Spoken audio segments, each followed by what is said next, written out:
Hey Glam Squad, welcome back to another episode of Beginner's Guide to Makeup, the series that helps busy women with their makeup struggles in just a few easy steps. In today's video, I'm going to be showing you how to create this beautiful kind of deep purple and gold halo eye. I've been getting so many requests to do a cool tone smoky eye, so I thought this would be perfect, and this is also a great look for prominent eyes. So with that being said, let's get into the video.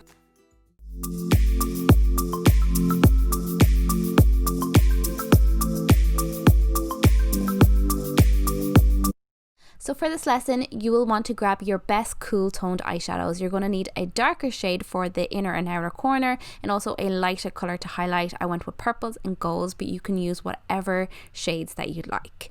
I used 5 different brushes, 2 blending brushes, a flat eyeshadow brush, an angle brush, and also a pencil brush. I used a brown liner to line the waterline. It's just a little bit softer than using a black, and then you can finish off with mascara or lashes of your choice.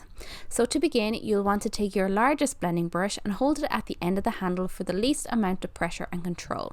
I used a soft brown shade for the crease. Even though it looks quite warm in the pan, it is actually quite a cool toned transitional shade.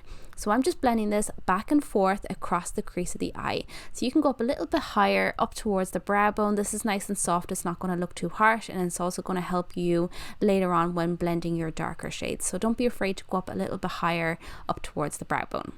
Next, I'm taking a deeper cool tone brown, and this is just to deepen it up slightly. You don't want to go up as high as the first shade. This color will be focused mainly right above the eyeball or your crease. You also want to pack that same eyeshadow in the inner and outer corner of the eye. So you just really want to tap it on there to get a lot more pigment, and that's also going to help you later when blending. Now you want to take a smaller blending brush and your darker shade. So you can use whatever dark shade that you wish, and you can pop this right on to the inner and outer corner, and again right through the crease of the eye. So you're packing it on like right above the eyeball and then tapping it on the inner and outer corner to get as much pigment as you can on there. If you have a really small lid space, you can take a smaller blending brush, and that will give you a lot more control on where the eyeshadow is being placed. Whatever you do, just make sure you don't bring the eyeshadow up too high, and you're also keeping the center of the lid space completely free from color. You can keep going back with more eyeshadow just to build up the intensity of the eyeshadow depending on how much pigment is in your eyeshadow. Some are really pigmented and you don't need to work as hard. Some you may need to apply a few times. You can really see that first transitional shade peeking through the top of the eyeshadow. See it there very slightly, and this is why it is really important to use a transitional shade. You can see it really builds like a gradient effect in the eye, so your darker shadows don't look too harsh because you don't want to look like you just got punched in the eye. That is not a good look. Moving on to that pencil brush, I'm taking that same dark eyeshadow and I'm just packing this into the inner and outer corner, again leaving the center of the lid space free. Now I'm taking a flat eyeshadow brush and I chose the gold shade. Again, you can pick any type of highlight shade that you wish. A pink would be really gorgeous with this as well. And I'm just packing this onto the center of the lid. I just gave it a quick spritz with some setting spray. It just really helps bring the pigment out in the eyeshadow, especially if your shadows are a little bit sheerer.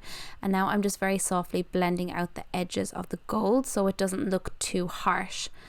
And now I'm just going back with that blending brush with no additional product on it, and I'm just going around the edges, just making sure that there's no harsh lines and everything is blended nice and smoothly.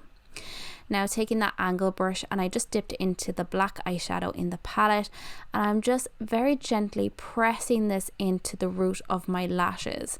So I'm not exactly lining my lids as such, I'm just really pressing that eyeshadow right into the roots, and doing this will create a shadow and it will make your lashes look fuller and thicker, and it just gives more of a sultry finish to the look. Then I went in with a brown liner for the waterline. I just opted for brown because it was a little bit softer than using a black, and it's just different, but of course you can use whatever color that you like. If you really want to make your eyes pop, a white liner will look amazing as well.